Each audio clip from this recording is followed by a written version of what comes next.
하나님, 주님을 더욱더 사랑하고 주님을 더욱더 경배하며 주님을 찬양하길 소망합니다. 그러한 마음으로 주의 사랑하는 백성들이 이 자리에 나와왔습니다. 주님께서 나온 모든 자들을 만나 주시고 그들의 삶 가운데 역사하여 주시고 그러함으로 말미암아 하나님의 이름만이 우리들의 삶 가운데 높아지게 하여 주시옵소서. 하나님의 말씀을 듣습니다. 하나님의 말씀이 모든 자들의 마음 가운데 닿게 하시며 하나님의 말씀으로 말미암아 주님을 경험하며 경험한 주님의 말씀이 우리들의 삶 가운데 실제가 되게 하여 주시옵소서. 하나님께서 이 시간 가운데 역사할 줄 믿습니다. 감사드리며 예수님의 이름으로 기도합니다. 아멘. 제가 새벽 강단 가운데서 한번 이야기한 적이 있는 것 같습니다. 만약에 여러분들이 다 새벽 시간 가운데에 기도의 자리에 나올 때에 물론 안 그런 분도 있겠지만 많은 경우에는 우리들의 삶 가운데에 꼭 이루어졌으면 하는 기도의 제목이 있어서 나오셨을 것입니다. 그리고 꼭 그때뿐 아니더라도 우리의 삶 가운데 꼭 이루어졌으면 하는 것이 분명 있을 것입니다. 그런데 주님께서 만약 이 새벽 가운데에 나와서 지금 여러분들 칭찬하신다면 그러면서 내가 너가 갖고 있는 기도의 제목들을 쭉 들었는데 만약 오늘 내가 너의 기도의 제목들 가운데에 들어줬으면 하는 것이 무엇이냐 라고 묻는다면 여러분들은 무엇이라고 답하겠습니까? 제가 물은 적이 예전에 있었는데 오늘 부른 찬양을 지은 이는 이렇게 답했습니다. 내 구주 예수를 더욱 사랑하기를 원합니다. 그러니까 그때에 주님께서 한 번 더 물으신다면 그럼 알겠다. 다른 기도의 제목이 뭐가 있느냐? 주님을 더욱 사랑하기를 원합니다. 주님을 더욱 사랑하기를 원합니다. 라는 기도의 제목을 찬양을 부르는 지은이는 고백하였는데 제가 이러한 말로 설교를 시작하는 까닭은 오늘 시편 45편이 바로 그러한 사랑 이야기이기 때문입니다. 오늘 본문은 사랑에 관련된 이야기입니다. 바로 나오죠. 제 45편 1절 위에 있는 자그마한 글씨로 제목처럼 되어 있는 것에 나와 있지 않습니까? 고라 자손의 마스길 사랑의 노래 인도자를 따라 소사님에 맞춘 것이라고 적혀있는 표제가요 원래 히브리인들이 보던 성경책으로는 1절입니다. 그러니까 우리는 이것을 마치 제목처럼 따로 빼거나 아니면 후대에 붙이는 걸로 이해하기 쉽지만 맨 처음부터 시 안에 들어와 있는 원래 성경 안에 들어와 있는 내용이거든요. 마스길이나 소사님 같은 경우는 퀴즈책을 보니까 설명을 잘 해놨더라고요. 그러니까 중요한 이것은 사랑에 관련된 노래라는 것. 특별히 사랑에 관련된 노래 가운데서도 사랑의 절정이 뭐죠? 물론 여러 가지로 이해할 수 있겠지만 결혼 아닙니까? 결혼이 사랑의 절정이란 말이 어느 순간 우리들에게 와닿지 않죠. 오히려 네 말을 멈춰. 네 아닙니다. 결혼이 사랑의 절정 아닙니까? 그러니까 결혼할 때 불렀던 노래예요. 아마 잘 정확히는 알지 못하겠지만 특정한 누군가의 결혼식을 위하여 지어졌다가 그 다음부터는 이것이 하나의 그때마다 불러주는 노래가 되어서 계속해서 불려졌던 것 같습니다. 즉 어떠한 왕의 결혼식이 있을 때 이 왕의 결혼식을 위하여 누군가가 이렇게 노래를 지은 거예요. 근데 이 노래를 지은 것이 단순히 일회용이 아니라 이제부터 왕의 결혼식 때마다 예식적인 노래가 되어서 그때마다 불렀던 노래들이라고 이해할 수 있습니다. 이 사랑 노래는 크게 5부문으로 나눠집니다. 첫 번째는 제목이에요. 제목은 우리말 성경으로 1절로 보시면 될 것 같습니다. 두 번째는 시인의 서론, 시인이 노래에 관련된 서론을 이야기하고 있는데 그것이 바로 2절부터 8절까지고요. 신랑을 찬양하는 내용이 9절부터 15절, 그리고 신부를 찬양하는 내용이 16절, 17절입니다. 그러니까 이 시편을 한번 결혼식 때 읽는 노래라고 생각하고 한번 천천히 읽어보시면 그 의미를 더 잘 알 수 있을 것입니다. 결혼식 때 축가하거나 아니면 주례하거나 이럴 때 신부와 신랑을 다 칭찬하잖아요. 축가를 노래 부르는 담당이든 아니면 주례 가운데서 주례 선생님이 신랑의 멋짐과 신부의 아름다움을 다 칭찬하지 않습니까? 그러한 내용을 지금 담고 있습니다. 특별히 신랑을 노래하는 내용들을 살펴보면 이렇죠. 신랑을 찬양하는 내용들을 살펴보면 신랑이 얼마나 멋있는지, 신랑이 얼마나 화려한지를 잘 이야기하고 있습니다. 2절 내용을 보도록 할게요. 2절 내용을 보면요, 이렇게 이야기를 합니다. 왕은 사람들보다 아름답다. 은혜를 입술에 머금었다. 하나님이 왕에게 영원히 복을 주신다. 칼을 허리에 찼고 위엄과 영화를 입은 사람이다. 진리와 공유와 공의를 위하여 위엄을 세우고 병고에 올라서 왕의 오른손으로 놀라운 일을 가르치는 분이 누구냐면 왕입니다. 왕은 얼마나 용맹한 자입니까? 왕의 화살은 날카로워서 원수의 염통을 꿰뚫는 분이 바로 왕이고 모든 사람이 그 왕의 위엄 앞에 엎드러진다 라고 이야기를 합니다. 그러면서 하나님께서 이 왕의 보좌를 영원하며 주의 나라를 공평한 귀로 축복한다고 이야기를 합니다. 45장 6절의 말씀은 좀 매우 독특한 말입니다. 왜냐하면 마치 왕을 하나님이라고 부르기 때문이에요. 왕을 하나님이라고 부르는 것은 이교, 그러니까 다른 종교, 이 당시에 다른 종교에선 흔한 일이었지만 유대의 종교, 우리가 믿는 구약의 종교에서는 절대 존재할 수가 없는 일이었어요. 그럼에도 불구하고 이렇게 말하고 있는데, 이것은 말의 의미가 사실은 왕이 하나님이다 라는 말도 있겠지만 하나님이 보호하시는 자의 의미로 이해하시면 우리들에게 더 와닿을 수 있을 것 같습니다. 왕에 대한 이렇게 노래를 합니다. 그리고 신부에 대한 말은 얼마나 또한 아름답습니까? 신부를 찬양하는 것이 9절부터 15절까지 있는데, 왕을 가까이 하는 여인 중에 왕들의 딸이 있다 라는 말을 합니다. 여기서 왕이 가까이 한 여인 중에 왕들의 딸이 있다는 말은요, 왕들의 딸, 즉 고귀하고 존귀하다라는 걸 얘기하는 거예요. 즉 신부되는 사람들 역시 왕 못지않게 고귀하고 그런 아름다운 존재이다 라고 이야기를 합니다. 그러면서 이렇게 얘기하죠. 두로의 딸은 예물을 드리고 백성의 부한자도 얼굴 보기를 원한다. 얼마나 아름다우면 모든 백성들이, 유력자들이, 힘든 자들이 여인의 얼굴을 보려고 그렇게 노력하겠습니까? 너무 아름답다는 얘기 아니겠습니까? 그리고 또 이렇게 얘기합니다. 왕의 딸은 궁중에서 모든 영화를 누리니 그의 옷은 금으로 술을 놓았도다. 여인은 너무나도 좋은 집에 살면서 그가 입는 옷은 정말 너무나도 금으로 술을 놓은 아름답고 고귀한 옷이라고 이야기를 하죠. 14절, 수놓은 옷을 입은 그는 왕에게로 인도함을 받으며 시종하는 친구 처녀들도 왕에게 이끌려 갈 것이다 라고 이야기를 합니다. 그런데 여기서 왕을 칭찬하고 신부를 칭찬하는 것이 마치 외면의 모습들을 칭찬하는 것 같지만 사실은 아니에요. 무슨 말이냐면, 보석으로 꾸몄습니다. 왕의 얼굴은 너무나도 아름답습니다. 이렇게 이야기를 하지만 실상은 그것은 그의 내면과 기품을 표현하기 위한 장치들이라는 것입니다. 정말 여인이 아름답고 영화로웠던 이유는 그가 입은 옷이 아니라 그의 존재 자체가 영화롭고 아름다운 것인데, 그의 존재 자체를 칭찬하기 위해 옷을 끌어다 쓰는 것이거든요.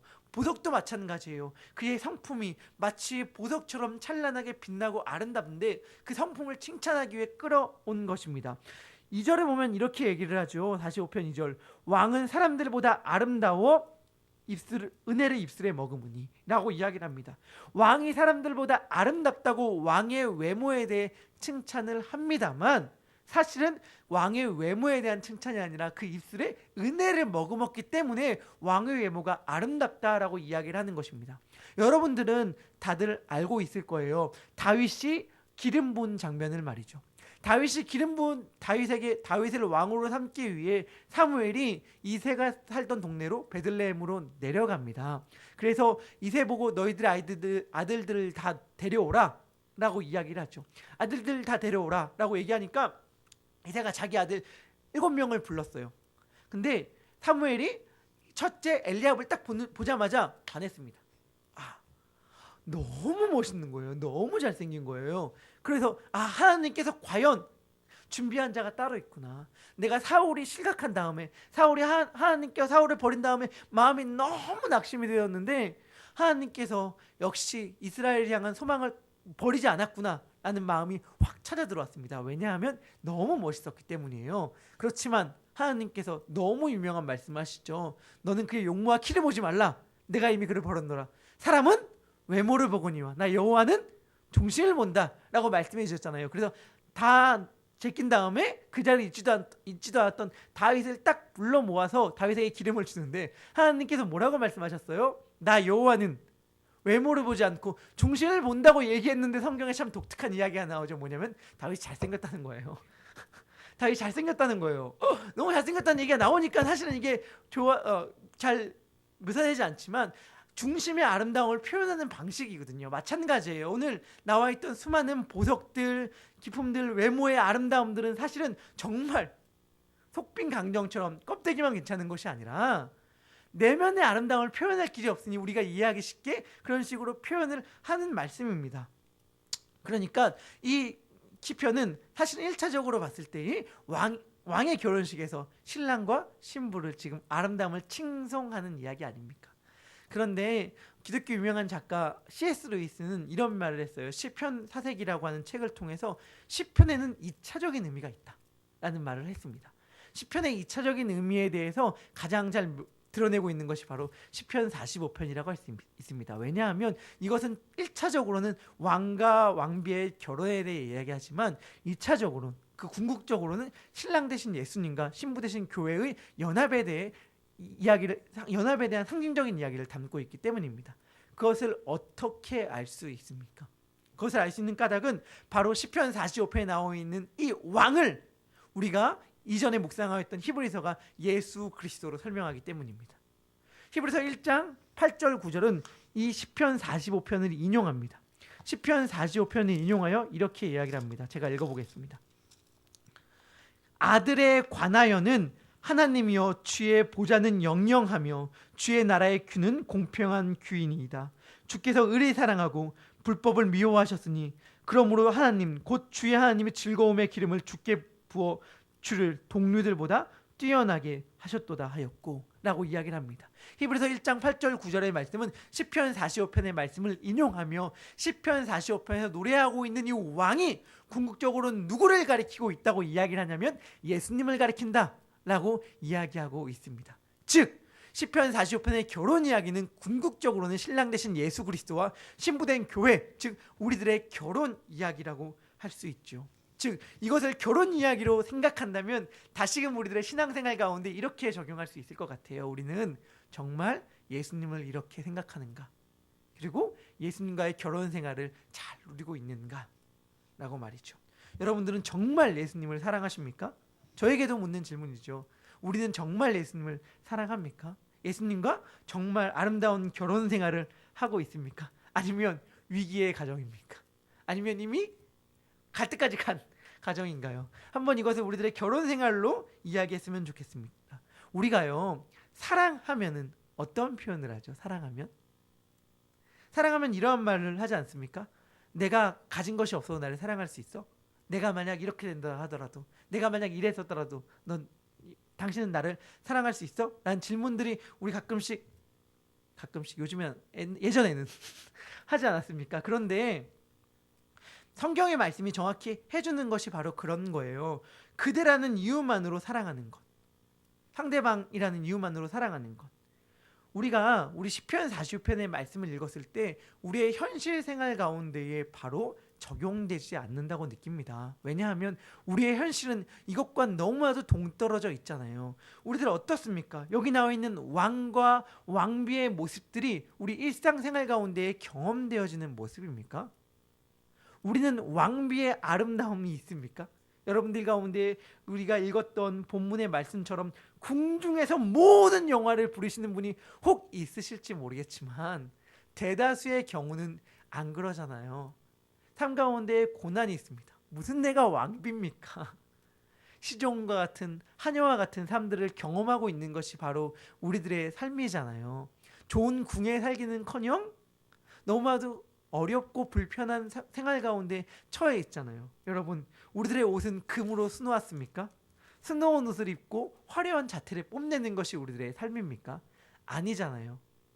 남들이 다 하여튼간 우리의 현실은 남들이 다 왠지 누리고 있는 것 같은 걸 못 누리는 것 같은 현실들, 나도 저런 걸 갖고 싶은데 못 갖고 싶은 것 같은 현실들입니다. 그런데 남들이 부러워하며 우리들의 삶을 바라본다는 것은 우리들에게 하나도 와닿지 않아요. 백성의 부한자들이 우리들의 외모를 보면서 우리들의 외모를 보기 사모하면서 찾아옵니까?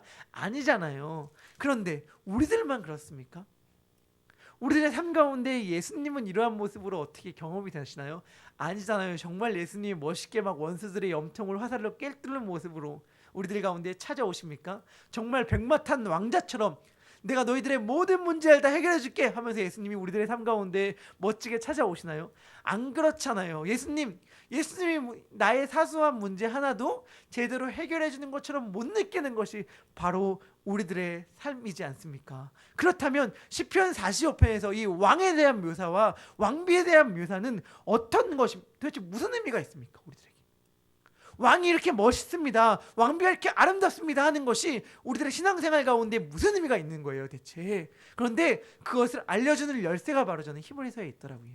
무슨 말이냐면요, 히브리서에서 분명히 얘기했잖아요. 분명히 이 왕이 예수 그리스도다, 아들에 관하여 한 말이다라고 얘기했는데 아들이 정말 이렇게 안 살았더라고요. 정말 이렇게.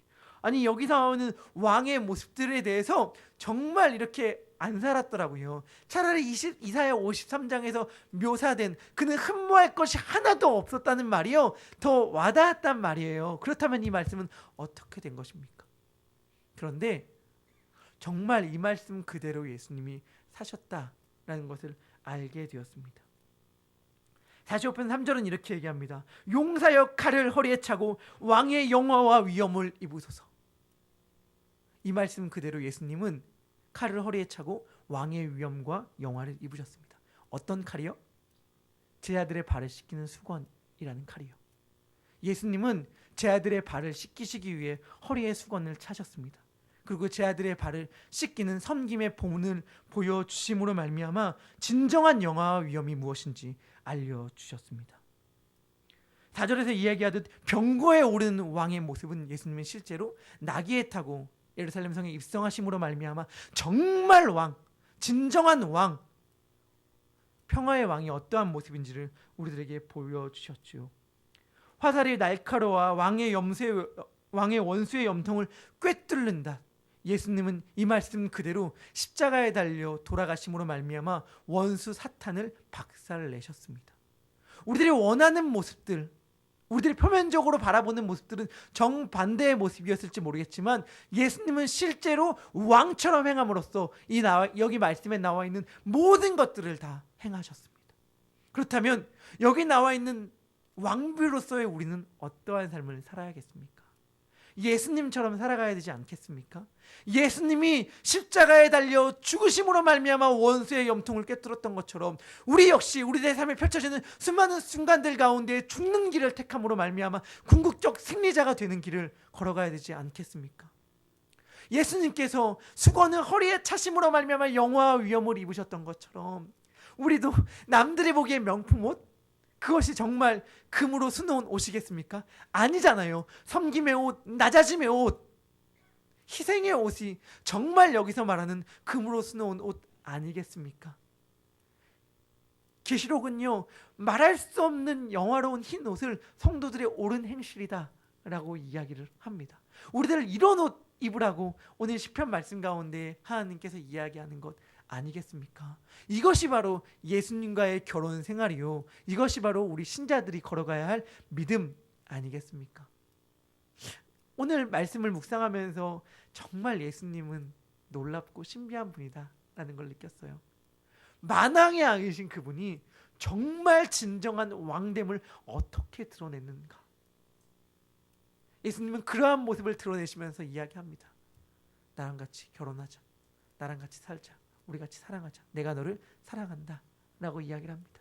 우리 다 그러한 사랑을 입은 자들 아닙니까? 그렇다면 어떠한 사랑의 고백을 예수님께 올려드려야 하겠습니까? 주님, 저 역시 주님이 가신 길을 걸어가겠습니다. 주님의 방식으로 살아가겠습니다. 하나님께서, 예수 그리스도께서 왕이 되신 방식 그대로 저 역시 신부의 방식을 택하겠습니다. 오늘 이러한 마음으로 주님 앞에 나아가는 우리 모든 예수양림의 성도들이 되길 소망합니다. 기도하겠습니다. 진정한 왕이었던 예수 그리스도를 떠올립니다. 예수님은 왕이셨습니다. 그가 태어날 때에 동방에서 박사들이 왔습니다. 유대인의 왕으로 나신 이가 어디 있느냐? 우리가 그에게 경배하러 왔노라. 예수님은 왕이셨습니다. 빌라도의 법정 앞에서 내가 왕이냐란 질문에 예수님은 당당하게 대답하셨습니다. 네 말대로 내가 왕이다. 내가 이를 위하여 왔다. 그러나 예수님은 왕이셨지만 사람들의 기대, 사람들의 예측, 사람들이 생각했던 왕이 아니시고 예수님은 진정한 왕, 섬김의 왕이요, 낮아짐의 왕이요, 희생의 왕이었던 것을 기억합니다. 하나님, 예수님은 희생과 낮아짐으로 말미암아 영화와 위엄을 입으셨습니다. 본인이 십자가에 달려 죽으심으로 말미암아 원수를 없이 하셨습니다. 이 길을 우리가 걸어가길 소망합니다. 시편 45편에 나와 있는 진정한 왕비의 옷, 그것은 눈으로 보이는 금으로 수놓아 만든 옷이 아님을 생각합니다. 예수님이 가셨던 그 길을 그대로 걸어가고 예수님의 방식으로 살아가고 예수님과 함께 더불어 살아감으로 말미암아 진정한 신부됨의 길을 걸어가는 우리 모두가 되게 인도하여 주시옵소서. 오늘 하루의 삶을 살아갈 때 그러한 삶을 살기를 소망하며 그러한 삶을 살아가기로 마음먹었을 때 주님께서 은혜 내려주심으로 말미암아 그렇게 살아갈 수 있도록 힘과 용기와 격려를 주님께서 베풀어 주길 소망하며 우리들의 삶 가운데 이러한 열매가 맺혀지게 인도하여 주시옵소서.